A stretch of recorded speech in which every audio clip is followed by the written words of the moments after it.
present good morning. Happy Monday. Today is March 23rd, 2026. As it's a big week in sports. Opening day will start in 2 days. We'll talk about that later on this week. Also, round one and round two already completed this week for March Madness. So, who's move on to Sweet 16? There was some upsets this week. So we seen some upsets specials last week. So hopefully we'll have a little bit more this week as men's Sweet 16 is approaching. Women's round 32 is wrapping up today. So some of these teams yesterday have punched their ticket to Sweet 16 for women's. So today there's 8 more teams for women's who will punch their ticket to Sweet 16. 16 men's teams of college have moved forward to Sweet 16. And speaking of Sweet 16, we're going to talk this thing right now. So let's take a look at the round 32 final scores from March 21st. Let's start with the East region. Duke beats TCU 81-58. And then Michigan State beats Louisville 77-69.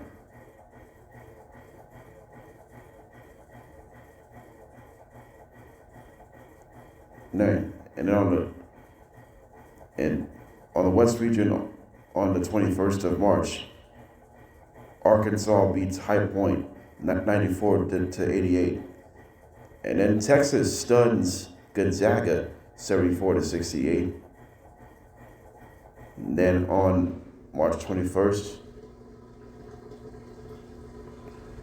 for the Midwest region, Michigan beats St. Louis 95-72. Then the South region,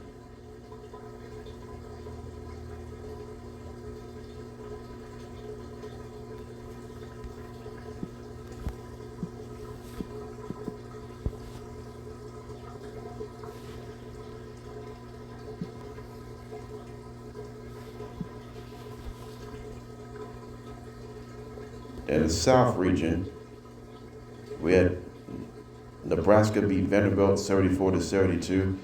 We had Illinois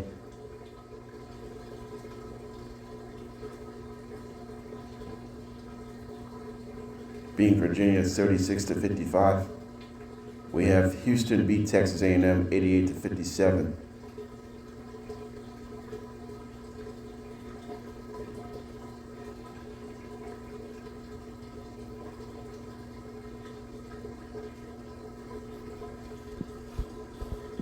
So that's the round 32 from Saturday's games.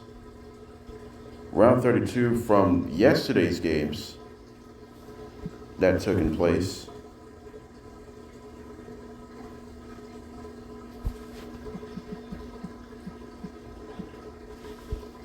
For the East region, we had St. John's beat Kansas 67-65 in a wild fashion. We had UConn beat UCLA 73-57.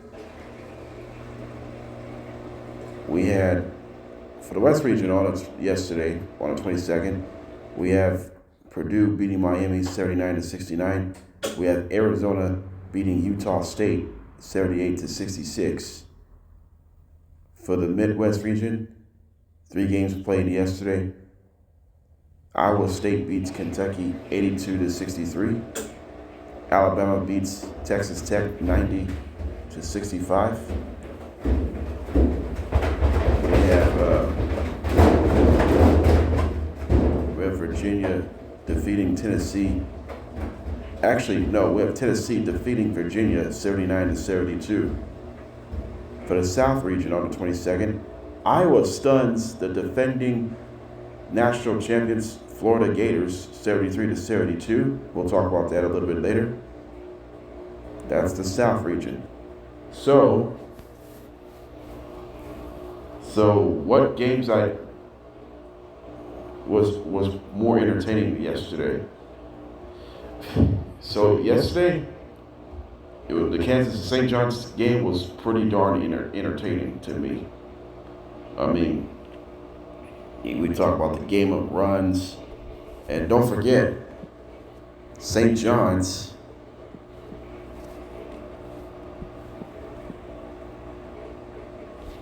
Kansas game was really special. The guy who hit the game, Dylan Darling, hit a game-winning layup as time expires in San Diego, 67-65. St. John's over Kansas.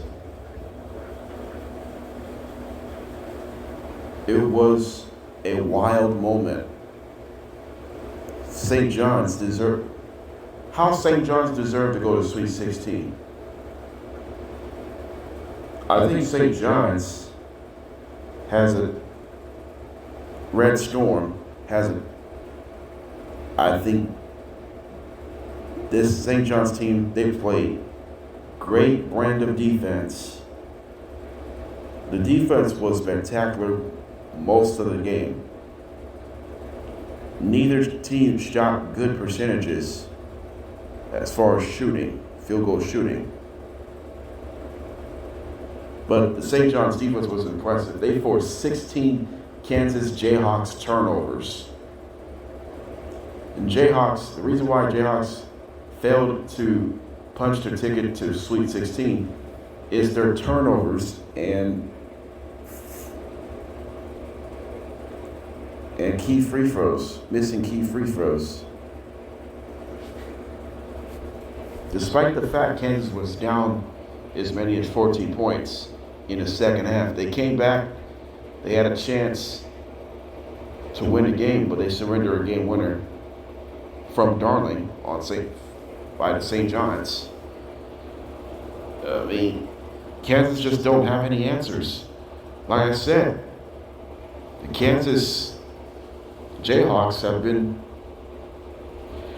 failing so much because of that. When North Carolina got upset by VCU this past Thursday, there's another failure. And then Hubert Davis's future is looming large. Because Hubert Davis of North Carolina Tar Heels, it's gonna affect its program.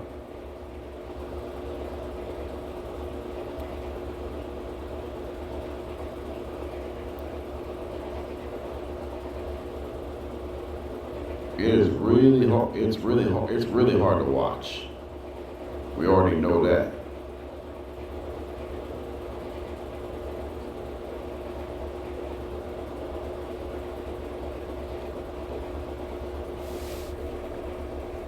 So it's really tough to see, to go through it right now. How about the Iowa and Florida game yesterday? Facing defending national championship of Florida. Florida blew out Prairie View in the round 64, the first round matchup in their previous game. And the Iowa with a win against Clemson their last game. So last night something has got to get. Either Florida has a chance to repeat national champions, or will Iowa stun the Florida Gators? So it turns out, so what actually happened last night?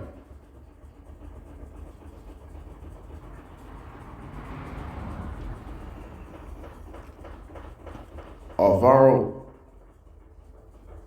Forgarius hits a game-winning three-point jump shot with 4.5 seconds left in the game to make it 73-72. And then Florida had a chance to win it, but they didn't get it off in time. They never got the shot off in time. They never attempted the shot. It was a loose ball as time expires, and Iowa pulls off a gigantic upset in the second round. Impressive win for Iowa to knock off Florida. That is not an easy thing to do. The way it turns out.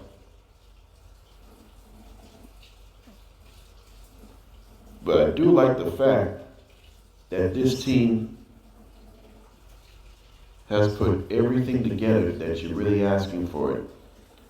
So the Hawkeyes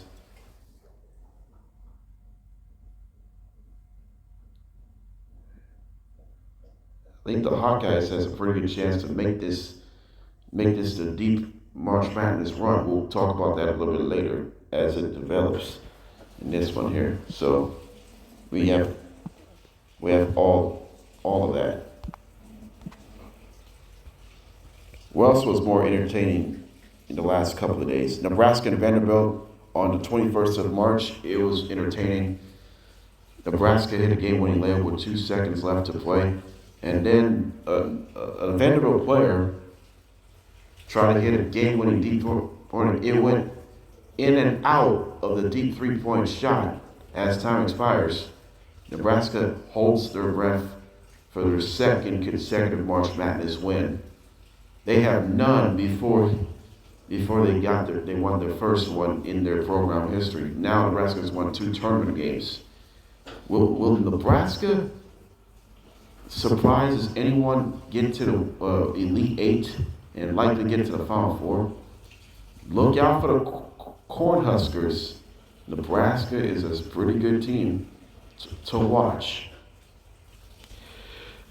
because they got some wing shooters along the way. So let's see how it affects it in this one here.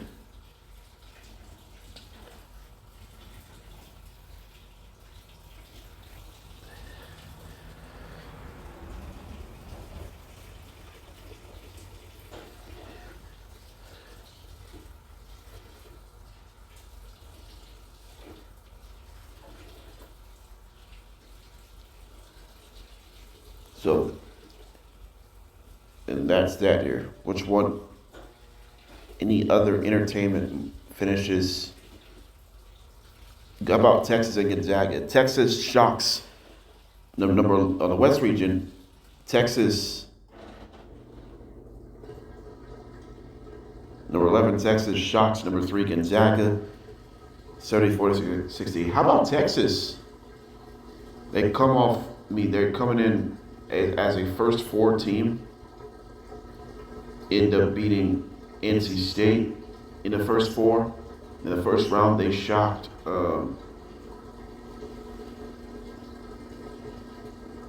BYU, and then they shocked Gonzaga, and now they're going to face Purdue in a Sweet 16. Oh boy, this matchup doesn't get any better than this. Texas defense has been one of the best in the tournament. Texas defense, by the way, Texas have one of the best defensive rating in this NCAA tournament. Or maybe the best defensive rating in the tournament, if not one of the best. The big story is their defense. The defense for Texas has been outstanding. Rebounding the basketball, forcing a handful of turnovers. Texas is the team to surprise you. But we talk about how Texas got to the Sweet 16. So far, they're 3-0 in this tournament. They beat NC State in the first 4. They beat BYU in the first round. They beat Gonzaga in round 32, and now you got to face Purdue, the number 2 seed Purdue in Sweet 16.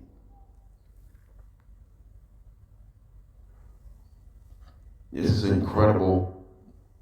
What an incredible way to start this tournament. It makes a path a whole lot better. So that's the key. That's been this way for this one here. And then the other entertaining finish, Arkansas and High Point. Arkansas beats High Point 94-88.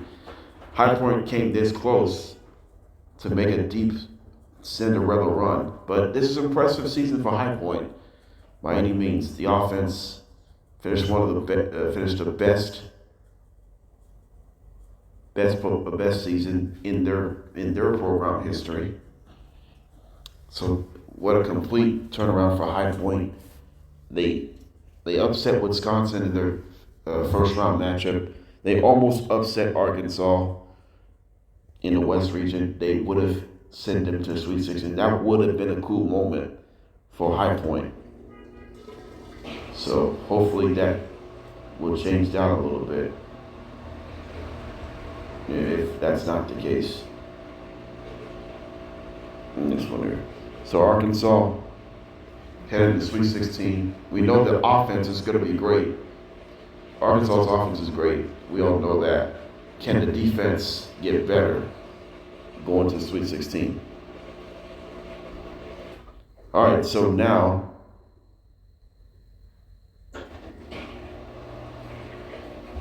what else is more entertaining that we saw? Tennessee-Virginia game in the Midwest region was actually entertaining yesterday. Tennessee beats Virginia 79-72 in a 6 versus 3 matchup. 6 was Tennessee, 3 is Virginia. So Tennessee, they know their defense is much capable.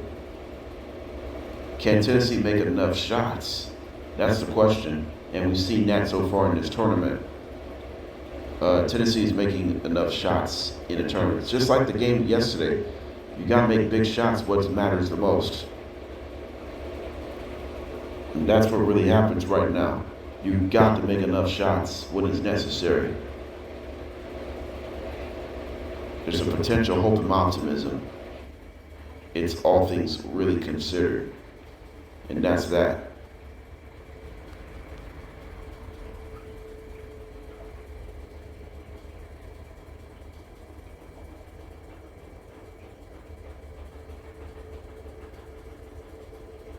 All right, so we're ready for the Sweet 16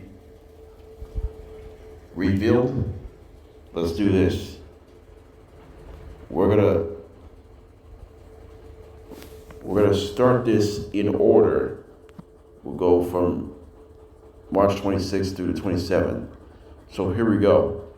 On March 26th, West Region will have number 11 Texas taking on number 2 Purdue.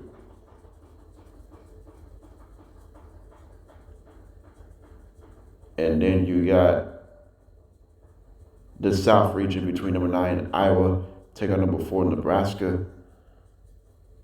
And then the West region has number 4 Arkansas taking on number 1 Arizona. Then the South region has number 3 Illinois taking on number 2 Houston. That's the March 26th schedule for Sweet 16. Sweet 16, Day 2 on March 27th. East region has number 5 St. John's take on number 1 Duke. The Midwest region has number 4 Alabama take on number 1 Michigan. Then you got the East region, number 3 Michigan State take on number 2 UConn. And then the Midwest region, number 6 Tennessee take on number 2 Iowa State. So those are the Sweet 16 brackets revealed for all these regions. So, which one of the 8 Sweet 16 games what I'm looking forward to? I'm gonna say here's the thing. I'm looking forward to the Iowa-Nebraska game. I think these two, it's a close state. Iowa versus Nebraska, the rivalry. The Cornhuskers versus the Hawkeyes. And they're both teams in the same conference, Big Ten. So how many Big Tens are in the Sweet 16? There's a handful of them. Illinois, Nebraska, Iowa, Michigan State, Michigan, Purdue. There's 6 teams. There's 6 Big Ten teams are in Sweet 16, and UCLA. UCLA as well. There's 7 teams are in Sweet 16. That's the most by any other conference since the Big Ten expansion era. In the history, in college basketball history, 7 Big Ten teams have reached the Sweet 16. And how many teams they can go up to Elite 8? About around 3 teams, 2 to 3 teams, up to 3 teams they can get to Elite 8. Someone has to go home. So we have 7 Big Ten teams are in the Sweet 16 bound. That's the most by any tournament in Sweet 16 history.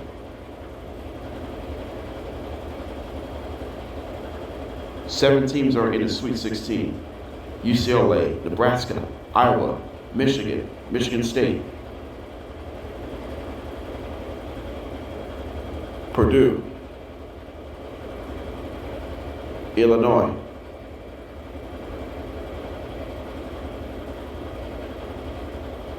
actually, I got it wrong.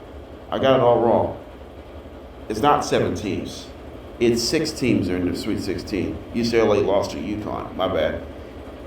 Purdue, Nebraska, Iowa, Illinois, Michigan, and Michigan State. Actually, 6 teams are in the Sweet 16. That's actually the most in their program. That's the most in Sweet 16 history. 6 Big Ten teams are in Sweet 16. That's the most in the history of Sweet 16. That's incredible. So the Nebraska and Iowa game is going to be special for this one here. The other game I'm looking forward to Sweet 16 is Tennessee and Iowa State game. Tennessee Volunteers versus Iowa State Cyclones. I mean, 2 fantastic basketball teams. Tennessee, one of the best defenses in the SEC. Iowa State, one of the better offensive ratings in the Big 12. So, one of the best offensive ratings in the Big 12 is Iowa State. One of the best defenses in the SEC is Tennessee. So, they're both 2 physical basketball teams. But I think this could be an underrated matchup because I think if Iowa State,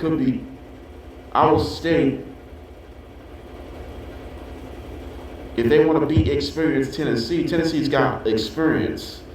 Coach, experienced players. Tennessee's got more bigs than Iowa State, no surprise. But the rebounding situation is going to be critical. The health situation in Iowa State is going to be crucial. But this is a golden opportunity that several teams, we know 6 Big Ten teams are in Sweet 16. So that is an incredible stat to me. Iowa State's a Big 12 team. So now they got to figure things out. So Iowa State and Houston both reached Sweet 16 as the member of the Big 12. So that would be that. So this is a golden opportunity to make sure that he gets ahead of their games. And then you got Alabama, Michigan. Both Alabama, Michigan. Alabama's a football school. Michigan is a football school and basketball school as well. Ironically, in 2024 semifinals, there was Alabama, Michigan in the college football playoff. So there's enough history between these 2 teams. Now it's Sweet 16, Alabama, Michigan in the Midwest region. And then you got Michigan State, UConn, the East region. That's going to be an exciting game to watch. You got St. John's and Duke, East region as well. For the West region, Arkansas and Arizona, Texas and Purdue, Midwest, Iowa, Nebraska, and Illinois and Houston. So there's several teams are in Sweet 16 this week, and in which 8 teams will head to Elite 8 between this Saturday and this Sunday. So there's a lot going on right now in this one. So that will be that in this one. All right, so coming up next on JDB's Morning Cap, the Lakers are rolling along on the road. So the Lakers are heading to Detroit today. Detroit are still without Cade Cunningham. Depends how long he's going to be out. We'll talk about that a little bit later on this show. And then which underdog March Madness team has a chance to make a Final Four appearance? It's also coming up. Major League Baseball season is just around the corner. We will preview 15 American League teams for 3 divisions in 15 American League Conference.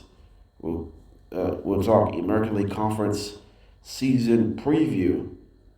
We will step away right after this on JDB's Morning Cap.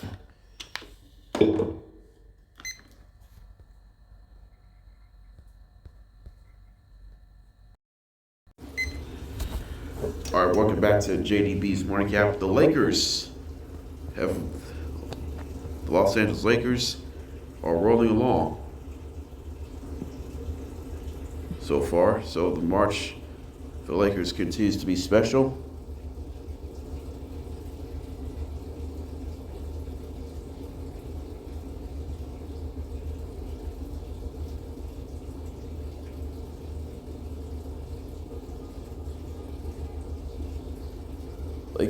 Lakers right now, they're on the roll.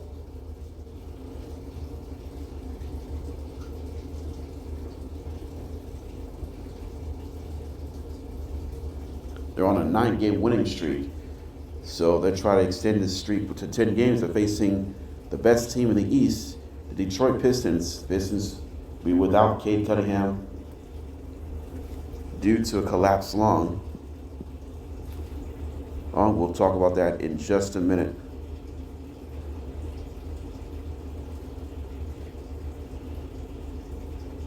And so far, there is some good update from Cade Cunningham, so we'll get to that a little bit later. So the Lakers are 46-25, which is the 3rd best of the West. So how the Lakers have won 9 games in a row.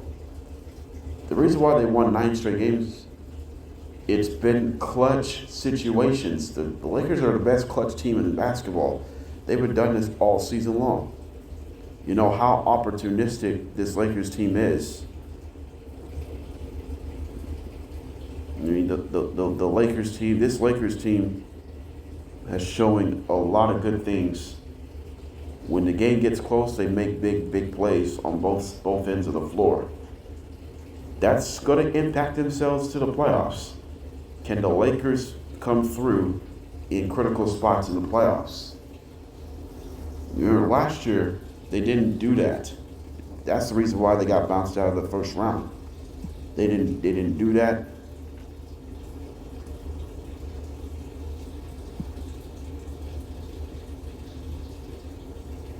They didn't do a whole lot in the first round in that game. So,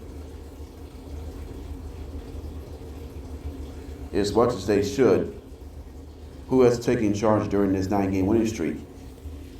It's that man, Luka Doncic. Luka Doncic has taken charge during this 9-game winning streak. And that one, Luka Doncic, points per game during a 9-game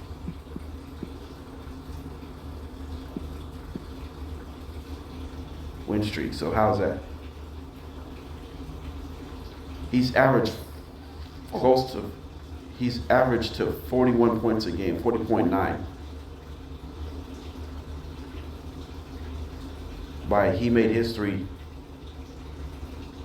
to score at least 30 points in 9 consecutive games, including he had 16 against the Heat, 51 against the Bulls. So he had 2 50-plus point games in over a week span.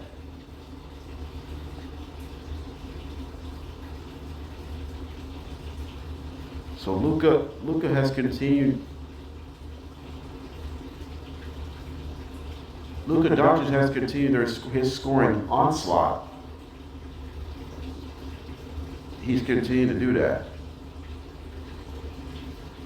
And if that's the case, then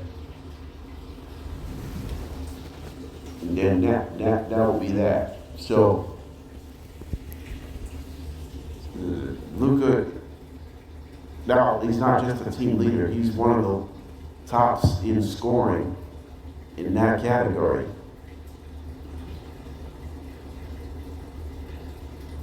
So when Lakers got Luka Doncic last year, you knew the Lakers are going to be special and try to win the championship. But the Lakers, they're going to battle against the best team in the East, the Detroit Pistons. This is their first matchup since LeBron's birthday last year, December 30th. Pistons won their first matchup. Cade Cunningham was playing at the time.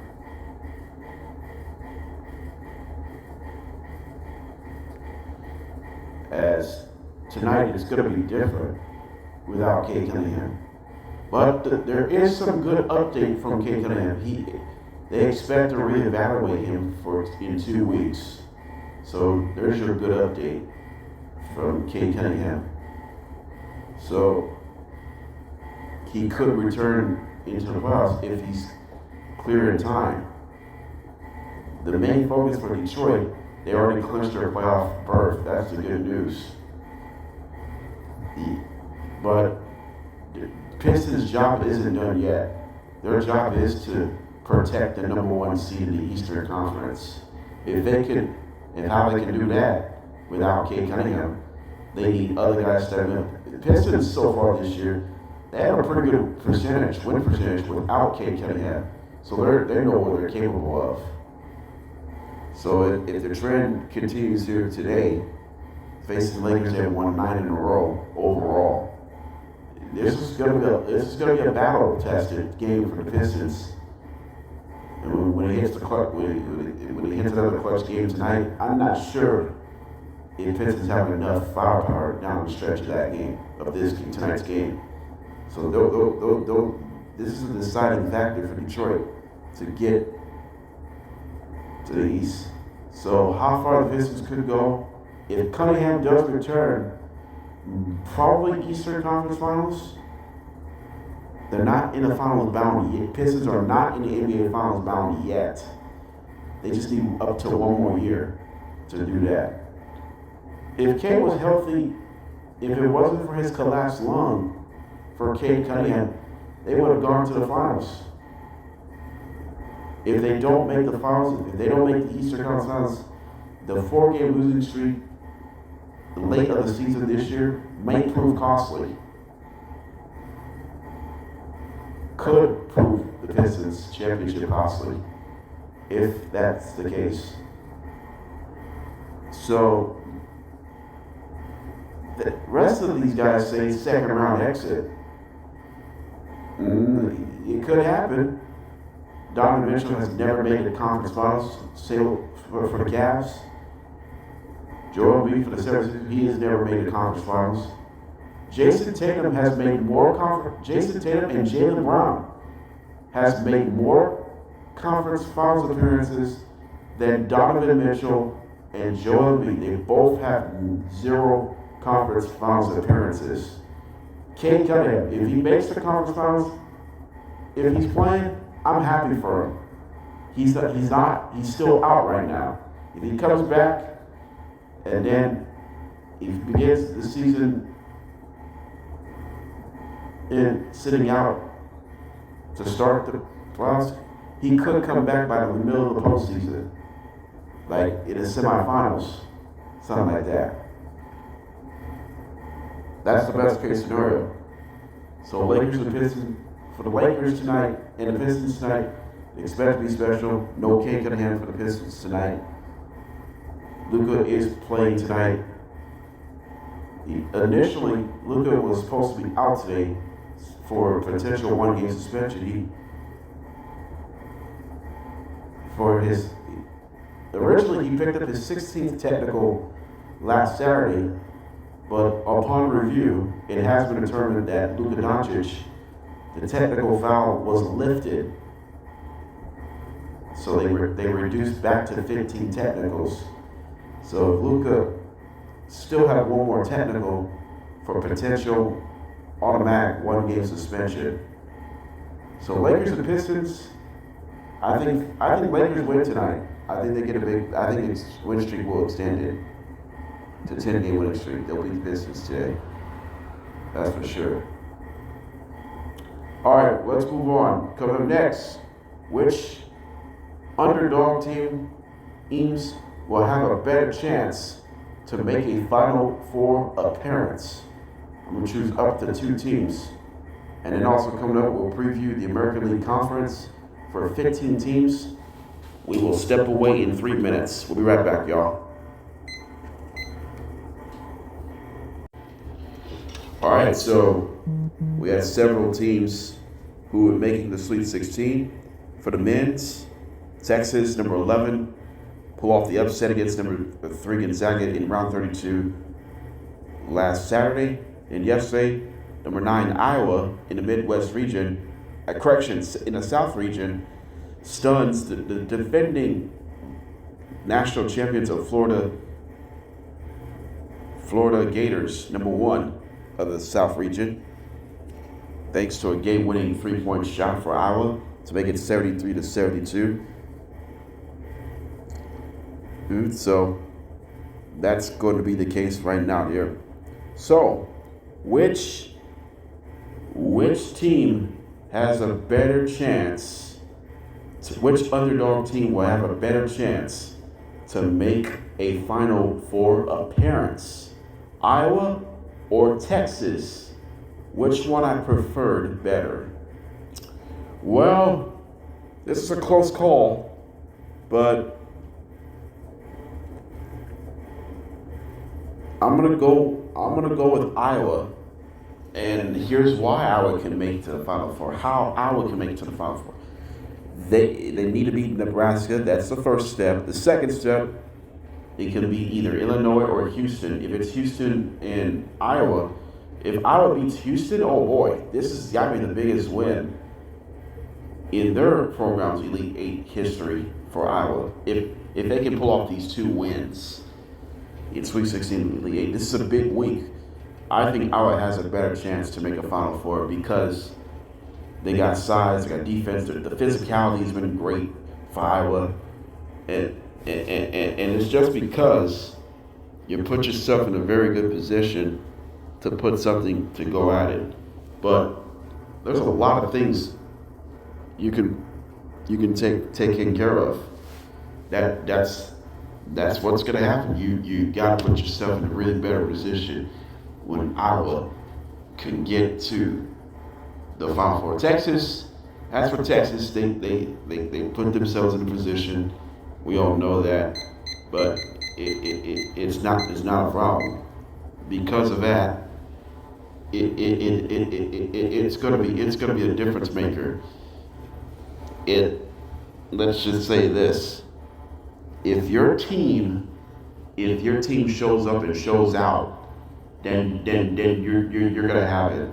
Texas or Iowa, I think Iowa has a chance to get to the Final Four because I think these guys can play.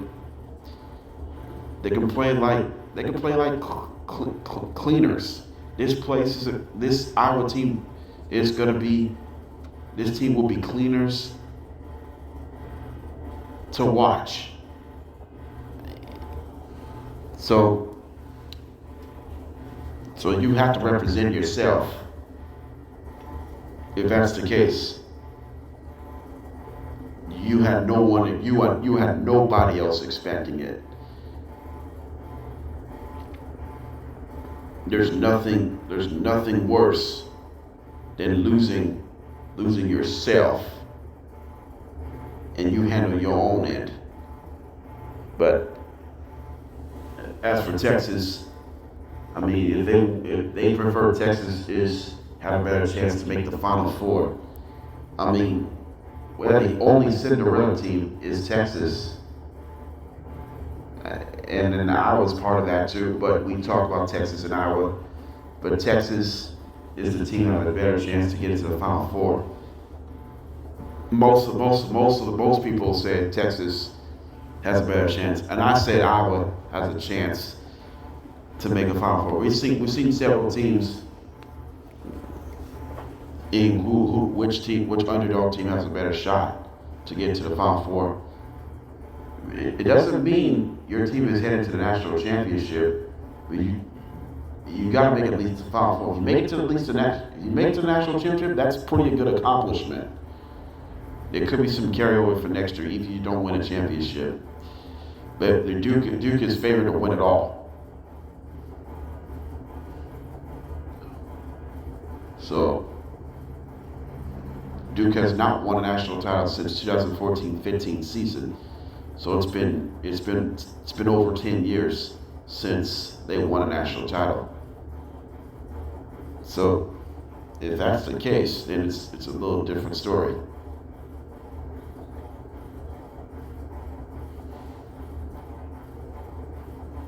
So it's gonna work. It's gonna work out its favor right there. So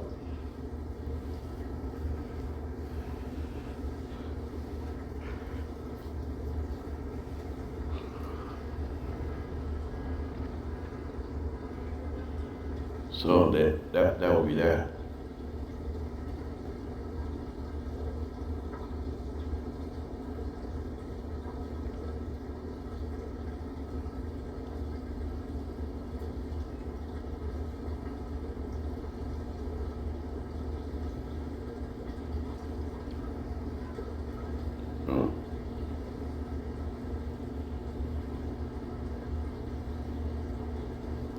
This is what happened because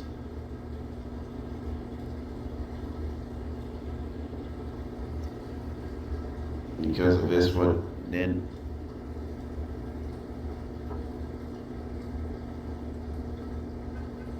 it's a little different story, but I'm sorry that doesn't help this thing at all. Nothing. So you know what's gonna happen next,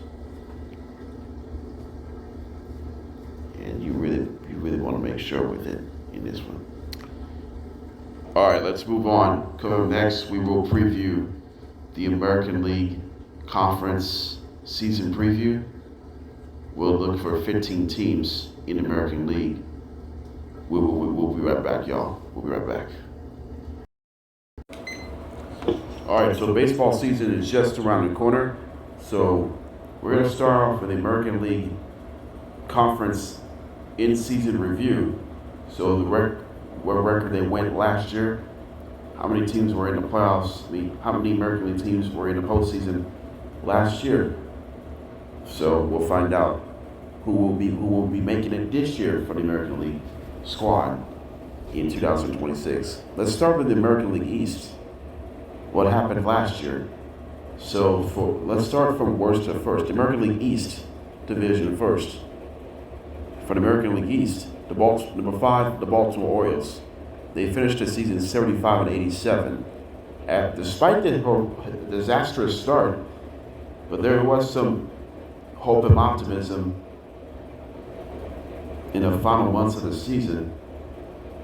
But the big story for the Orioles, what went wrong last year and what could be better. Let's start what went wrong last season first. What went wrong last year? It's been pitching, mainly the starting rotation. Starting rotation win rate, which is it's actually starting rotation innings win rate, which is amongst the worst in all of baseball. So they cannot win these innings on the mound when you're starting. So they got to get better in that category. What is the starter? What's the Orioles 2026 starting rotation look like this season? You have Trevor Rogers, Kyle Bradish, Shane Bias, Chris Bassett, and Zach Eflin. This is a projected starting rotation. But the only problem the biggest concern is Dean Kramer. Dean Kramer is heading to AAA. Last year, he had a solid year.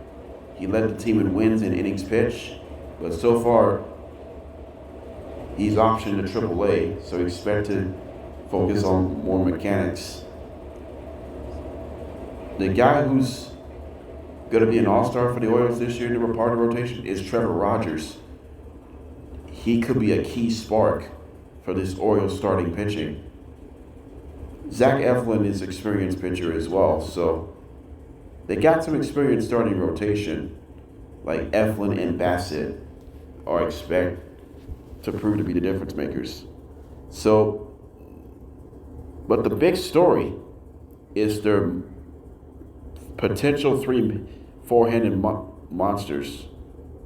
I mean, this capable Orioles lineup. But who could be a biggest X factor for the Orioles lineup could make an all-star? We'll get to that in a second. So we have Pete Alonso, Gunnar Henderson, Jackson Holliday, Adley Rutschman, Samuel Basallo, Jordan Westberg, Kobe Mayo, Colton Cowser. But who could be the X? Tyler O'Neill.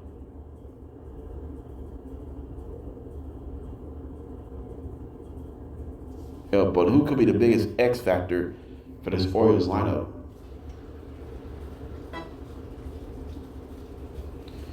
But my two ones that I like is Heston Kjerstad and Blaze Alexander.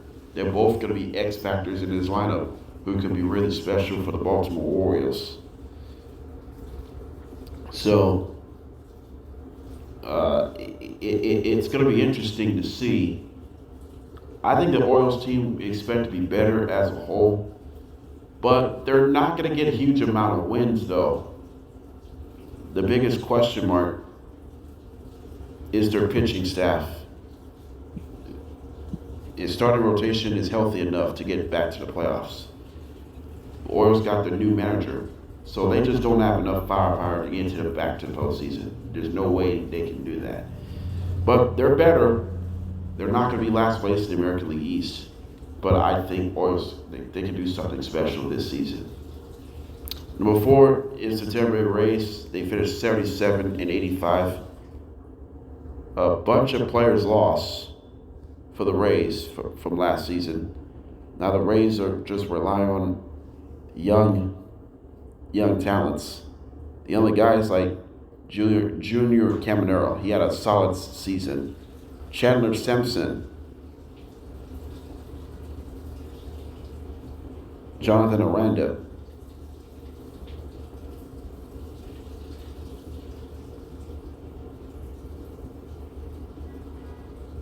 So there's a group of guys for the Tampa Bay Rays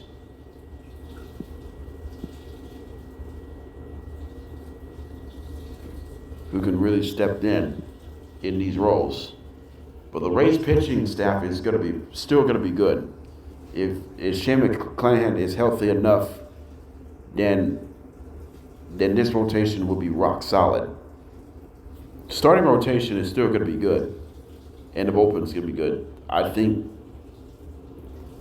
the only problem right now is their offense. The offense may struggle because they, the batting average is going to be low. They're not going to hit a lot of home runs. Even though Julian Caminero has power, the power numbers for the Rays, the entire team is not going to be there. So the Rays are just not a good team. They could be a last place team, to say the least. But Kevin Cash has done a good enough job to put this together. I think I'm impressed with Kevin Cash. Put up wins. They don't spend a whole lot of money. They're not a high-budget team. Rays are not a high-budget baseball team. Understandable. They rely on their minor league young talent and try to be good at it. And they're winning games in a competitive way. Number 3, the Boston Red Sox. 89-73, playoff bound last year. Last year, Garrett Crochet was dominant.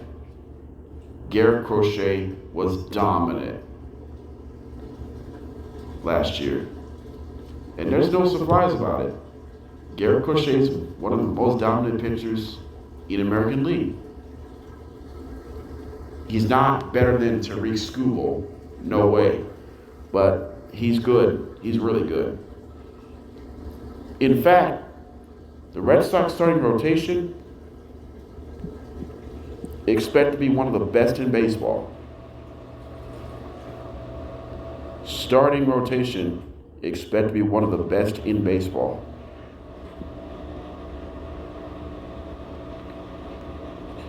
You got Garrett Crochet as your opening day starter. You got Sonny Gray, Ranger Suarez. You got Brian Bale. It's part of your rotation. Johan Oviedo.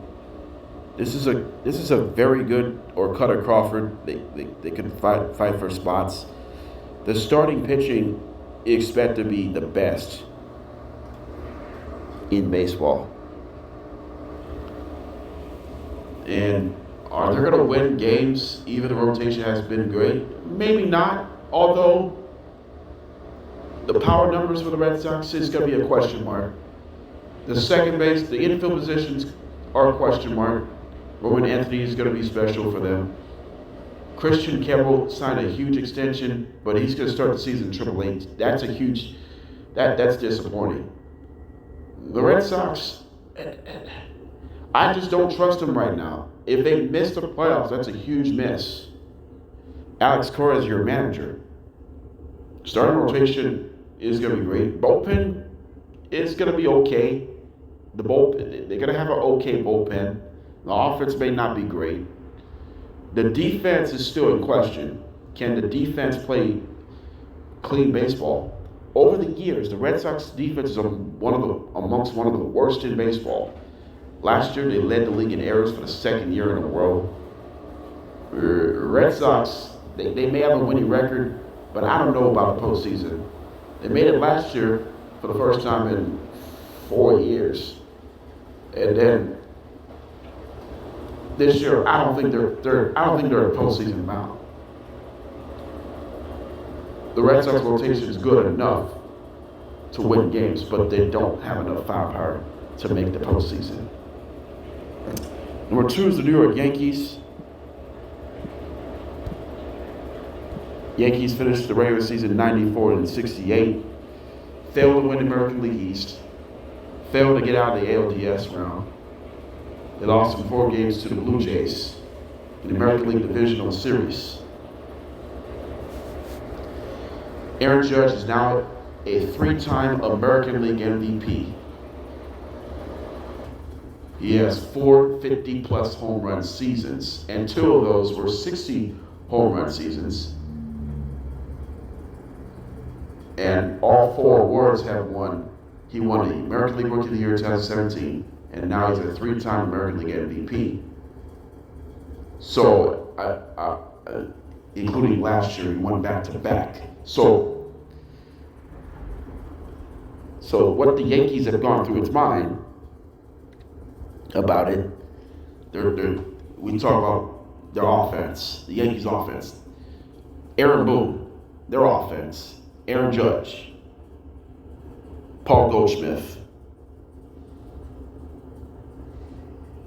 Giancarlo Stanton, Cody Bellinger, Jazz Chisholm Jr., Trent Grisham, Ben Rice, Austin Wells, Ryan McMahon.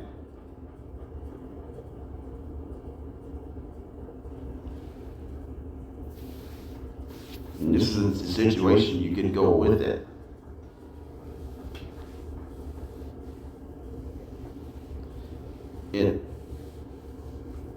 If that's the guy you really want to face him right now, then suit yourself. But as starting pitchers, you got Max Fried, Carlos Rodon,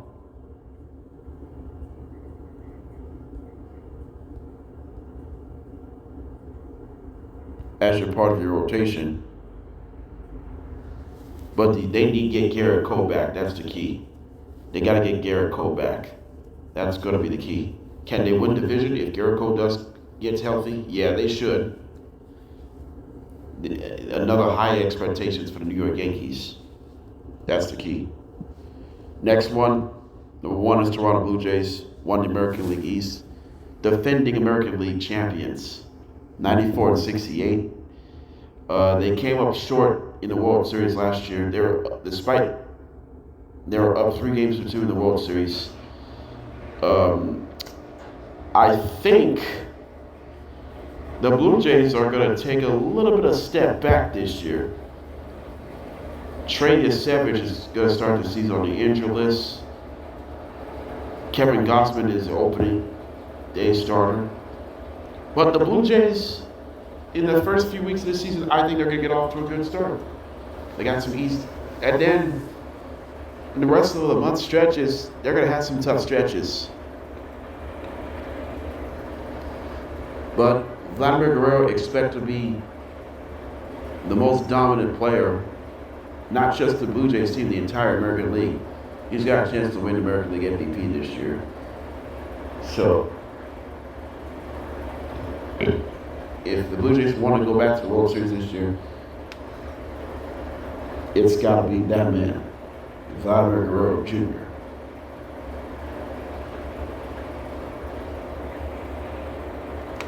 That's the best case scenario. You gotta bring these guys into it. You gotta take it. You gotta take as much as you need in this one. All right, let's move forward to the American League Central. Number 5 is Chicago White Sox. They finished the season 60-102. Another 100-plus loss season for the White Sox. There is hope and optimism for the White Sox to be better, but they got some guys who can really step up in this one. But it's not the worst case scenario to be in the team to get to this one here. So Chicago White Sox, I like this team could be better, but I don't think they're going to win a handful of games either. Number 4 is the Minnesota Twins, 70-92. I think this season is going to be a disaster. I think this season is going to be a disaster because they have so many teams they can pull off some wins, and they're going to struggle a whole lot here. Number 3 is the Kansas City Royals. A winning record last year, 82-80, did not make the playoffs, but the pitching is still going to be good. The offense, I don't know. They got some question marks. Bobby Witt Jr. expect to be better. Number 2, Detroit Tigers, 87-75. They made the playoffs last year, although dropped the American League Division Series in 5 games against Seattle Mariners. Tariq Skubal is going to be great. We all know that. Tariq Skubal is great on the mound. The rotation is going to be even better for Detroit. But the offense is expected to be improved. AJ Hinch is your manager. All you got to do is just win division. They got a chance to win division this time after they didn't get the division nod last year. And then the Cleveland Guardians, 88-74. They won division last year for the second year in a row. but lost in American League Wildcard Series round in 3 games against the Tigers. But true. But the only thing is, right now, I think the Guardians, their pitching is expected to be better, but the offense, it hasn't been good. So we'll see how that goes here. Finally, the American League West. Number 5 is the Angels, 72-90. It's been a disaster in SoCal. This Angels team's been a disaster. The pitching, the injuries, the taxpayers, they struggle. The financial struggles in Anaheim, just really, it's been the financial of Anaheim has been a disaster for the Angels. It's been really tough to watch. And they're not making the playoffs this year, by the way. Number 4 is the Athletics from West Sacramento. This A's team can make some noise this year.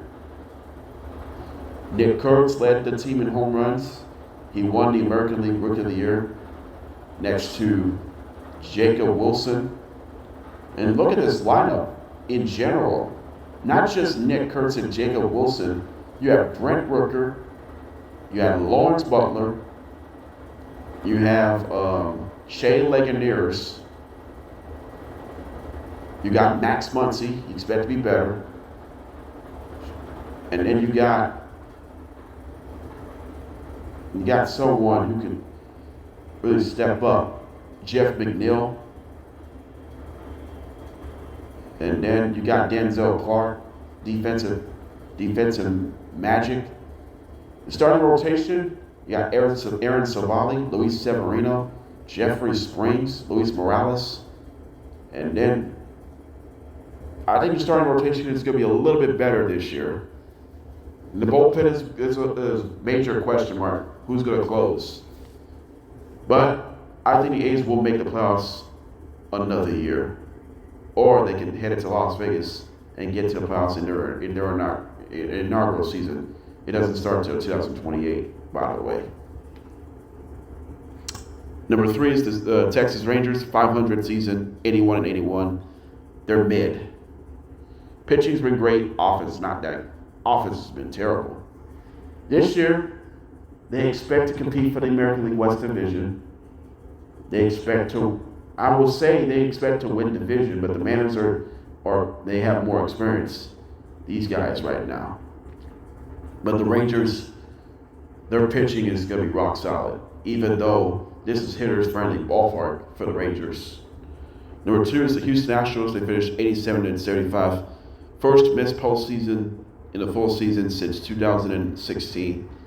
They have made a playoffs in each and every year except for last year.